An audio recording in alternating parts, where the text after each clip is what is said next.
Shirley always, after every game, without exceptions, that they were the best players on the ice. As a grandmother, you could call on Shirley for anything. Last-minute trips for taxi service to events for the boys, or early morning calls for babysitting if something came up or someone was sick. She would drop anything. It didn't matter what school play or what little school music recital was going on or what soccer or volleyball game or high school graduation. She was always there, scheduling her time around it for every single one of her grandchildren, rearranging her own social life around her grandchildren's events. There's the expression that every successful family has two things, roots and wings. And you can absolutely count on Grandma Shirley for the roots. Her loyalty and family as the first priority is a given in all of her grandson's eyes. In using her God-given right to spoil grandchildren, which all grandmas have, she made them their favorite comfort food whenever she asked. Ryan, the youngest, loved his pancakes, and Joey loved his lazy daisy cake, and Tim was always on for balloons. As a mom, when Christine and I got older, we remember the comfort food she made for us. Pierogies, jelly rolls, rice pudding, all those good things you remember when you're growing up. When my sister and I were younger, our memories were of the family together, centered around the four of us doing something together at home. Those simple rituals like Sunday morning breakfast with grandma's, well, mom's at the time, now grandma's famous pancakes and maple syrup, Dad playing his goofy polka music, and my parents spontaneously breaking out in polka dance around the house, and doing that crazy chicken and bird dance.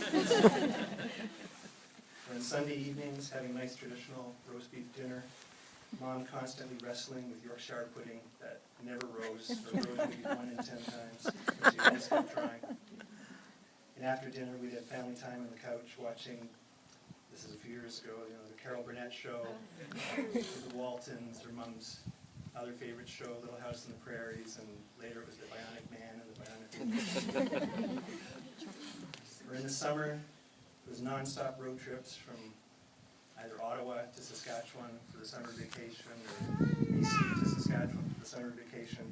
We'd be driving through the mountains in northern Ontario, the prairies, and a break along the trip would be roll down the windows and Mom would pull sandwiches out of a little bag and pass them to the back seat to Christine and I, and then keep us entertained playing I Spy as we're rolling down the road.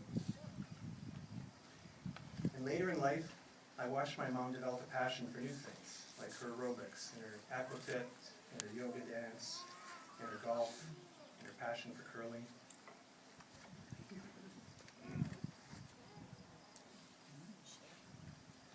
Excellent.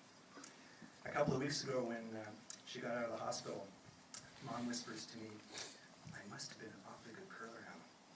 All these curling ladies are dropping by to see me. Of course, only the curling ladies know this for sure. And from the grandsons and my sisters and my perspective and my father's perspective, we were fortunate enough to celebrate Shirley and Jerry's 50th anniversary last October. Just a few months ago, it seems. And in my mom's tradition of having fun and determinedly breaking tradition, the anniversary, which was held on a Halloween weekend, was actually a costume party, which was really fun.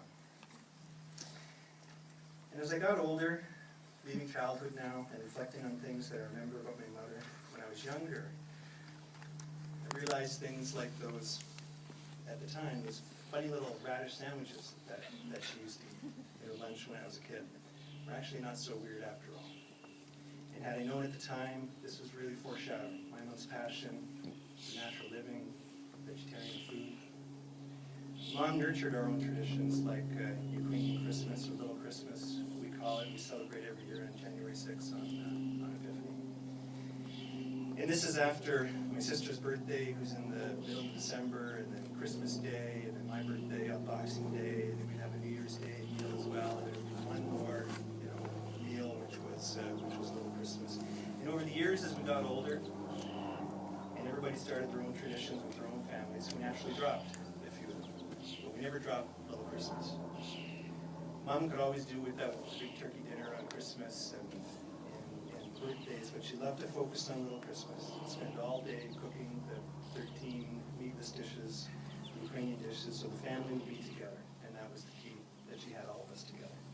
And we spent time exchanging fun little stocking stuffer gifts and crawling under the table, making barnyard noises, laughing at how silly we were ourselves, and after dinner playing games like Trivial Pursuit and Pictionary. And from all this, my mom taught me that some tradition is important too. And in that word, my mom's favorite play, she loved Fiddler on the Roof, tradition, Topol's song, which we were fortunate enough to see, because I was reflecting this morning when I was writing my notes. He played a concert in Toronto. This is several years ago now. But she loved that song. My mom taught me that family time is important, spending and having fun together. That birthdays weren't about getting together on your actual birthday and blowing out candles, but really an excuse for Grandma to get everybody together and have some fun. Those were Shirley's biggest smiles, when we were together around these events, when we were together in Saskatchewan with the family in the summer. She taught me if you're polite to people, good things will happen. Mom wanted the best for her family and everyone around her, and she wouldn't think twice about self-sacrifice and putting others before herself. She taught me that community and family is important. Mom must have told Christine and I 100 times over the last few weeks how amazed she was at how many people have come forward to offer her support, which is this community here. And I thank you again on behalf of Christine and my dad. Mom told me a couple of weeks ago she believed that we all came here to accomplish something, and she was thinking lately that the universe had been telling her to try something different all this time with her soul and her body.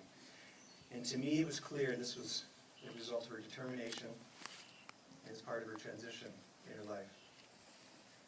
So how did she come to this realization? How did this happen?